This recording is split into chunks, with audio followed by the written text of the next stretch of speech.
একে আমি বিয়ে করব না। এই তো একজন গরিব সিকিউরিটি গার্ড। তুমি কি নিজের মেয়েকে ভাসিয়ে দিতে চাও? বলো না। ঠিক কথা। শাহু পরিবারের স্ট্যাটাস এখন কি?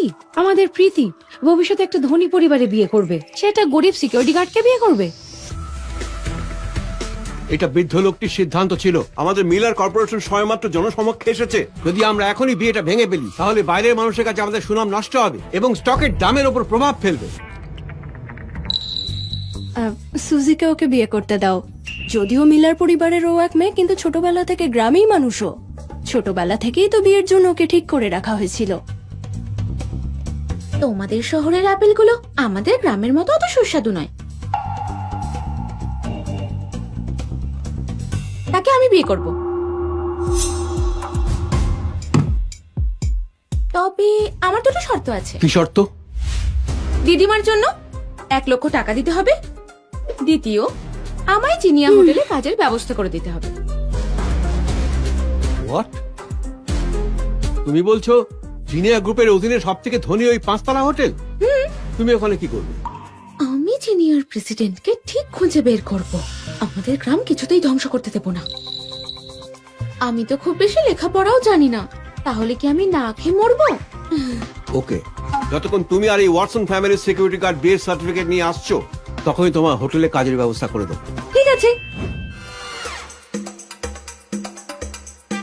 কোথায় কে জানি, বিয়েতে দেরি হয়ে যাচ্ছে তো।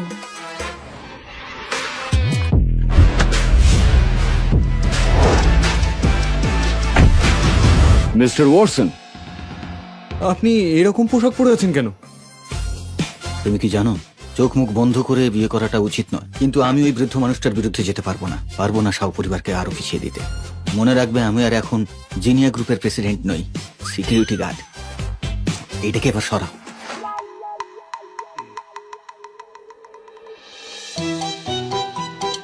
তুমি ড্যানি?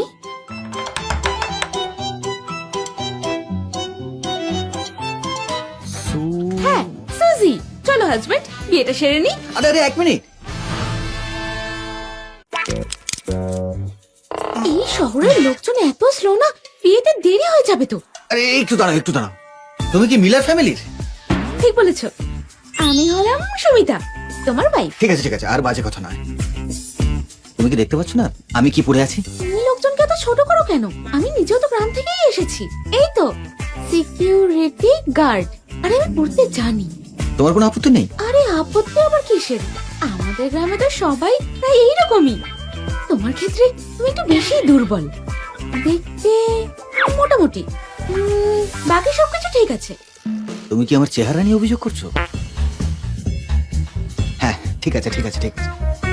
আমি তোমাকে বলে দিই, বিয়েটা কোনো ছেলে খেলা নয়। আজ একবার তুমি এই দরজা দিয়ে পা রাখলে তারপর... বাজে না বকে ভিতরে এসো। আরে তোমার গায়ে এত শক্তি কি করে এলো? তোমাদের এই শহুরে গ্রামীণ জুটি খারাপ লাগছে না? আরবান কনস্ট্রাকশন তোমাদের উপর নির্ভর করছে। Thank you.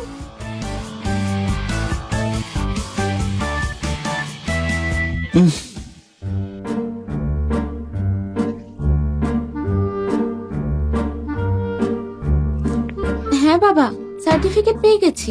টাকাটা হ্যাঁ, আমি কাল থেকেই জয়েন করব।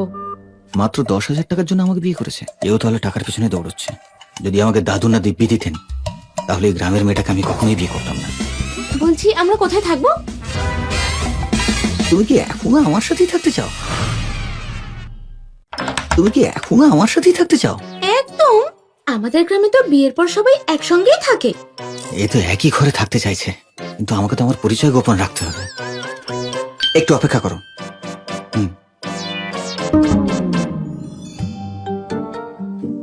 বলুন স্যার, আপনি তো বিয়ে ভাঙতে এসেছিলেন, সার্টিফিকেট কিভাবে পেলেন? আর জিজ্ঞেস করো না, ওই মেয়েটা না খুবই শক্তিশালী। আমি তোকে সরাতেই পাচ্ছিলাম না। যাও একটা ঘর খুঁজে আনো, যত ছোট হবে তত ভালো। যত ছোট হবে?